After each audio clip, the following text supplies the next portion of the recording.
un plaisir de vous avoir avec nous dans ce nouveau numéro de Getting sur TV Africa. Madame, Monsieur, bonjour et bienvenue. Nous démarrons ce bulletin d'information avec les opérations de reconquête du territoire au Mali.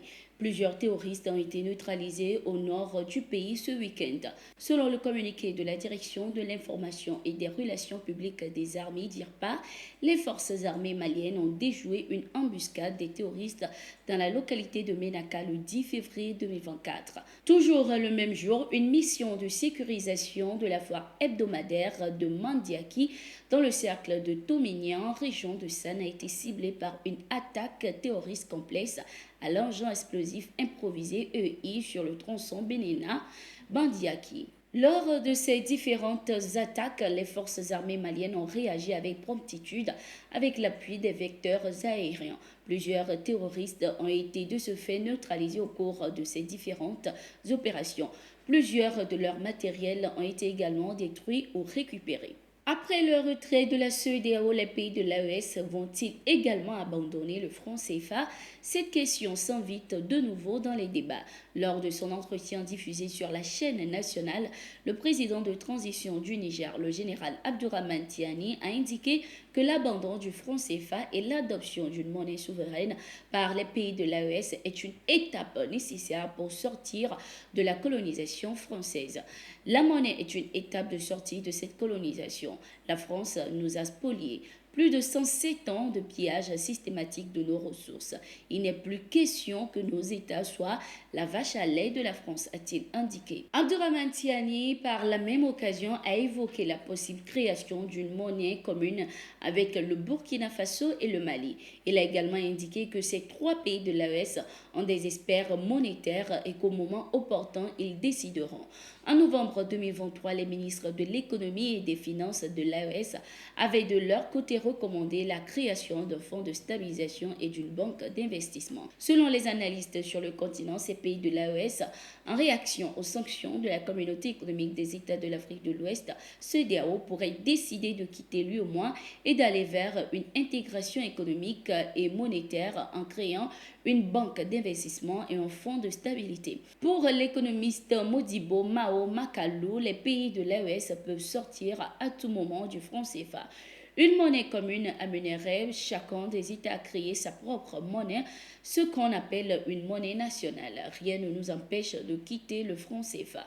Nous avons signé des accords monétaires dans lesquels il y a une clause de dénonciation. À tout moment, un pays signataire peut le dénoncer comme on vient de le faire pour la convention fiscale et l'a fait pour l'accord de défense, avait-il affirmé. Notre retrait de la CEDEAO va nous permettre de nous réorganiser en fonction de nos intérêts et de signer des accords bilatéraux avec ceux qui le voudront dans divers domaines en fonction des intérêts réciproques et de manière indépendante sans l'émission d'une quelconque puissance que ce soit.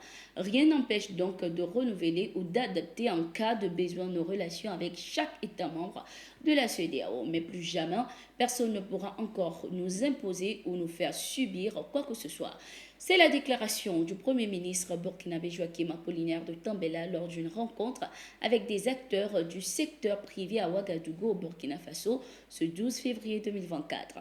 Le Premier ministre du Burkina Faso a laissé entendre que son pays a pris un nouveau départ en quittant la communauté économique des États de l'Afrique de l'Ouest, CEDEAO.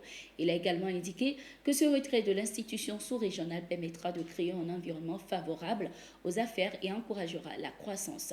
Le Premier ministre a assuré de ce fait que son gouvernement n'entend pas mener ses actions sans associer le secteur privé, moteur de l'économie burkinabé.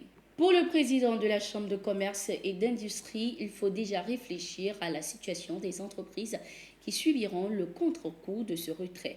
Nous proposons que les branches d'activité économique qui pourront enregistrer les effets indésirables bénéficient des plans de résilience et de redéfinition de leur programme économique, a déclaré Mamadi Savadogo.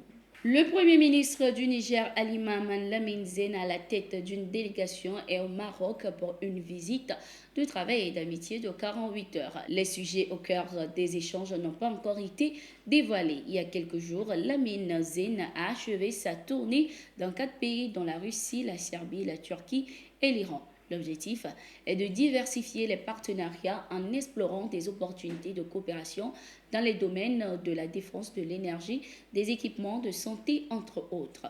Depuis le coup d'État du 26 juillet au Niger, les nouvelles autorités ont décidé de diversifier leurs partenariats militaires et économiques.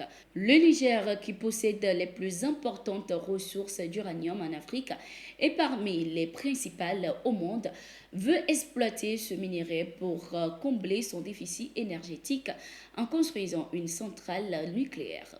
L'Afrique du Sud va bientôt déployer 2900 hommes pour aider à lutter contre les groupes armés à l'est de la République démocratique du Congo. Ceci dans le cadre d'une initiative de la communauté de développement de l'Afrique australe SADC. Ce déploiement intervient au moment où les soldats de la MONUSCO s'apprêtent à partir du pays après 25 ans de présence. La République démocratique du Congo fait face aux attaques récurrentes du groupe armé M23 à l'est du pays. Le gouvernement congolais affirme que le M23, dirigé principalement par des membres congolais du groupe Tutsi, est soutenu par le Rwanda voisin. Les experts des Nations Unies affirment également que les membres des forces de défense rwandaises apportent leur soutien au groupe au Congo, des accusations rejetées par le Rwanda. Le M23, de son côté, affirme protéger les Tutsis de la discrimination au Congo et combattre dans le pays les rebelles rwandais qui ont des liens avec les auteurs du génocide rwandais de 1994. Merci d'être resté avec nous. C'était tout pour cette édition. Nous sommes en continu sur nos différentes plateformes et sur notre site d'information, le www.toutafrica.com.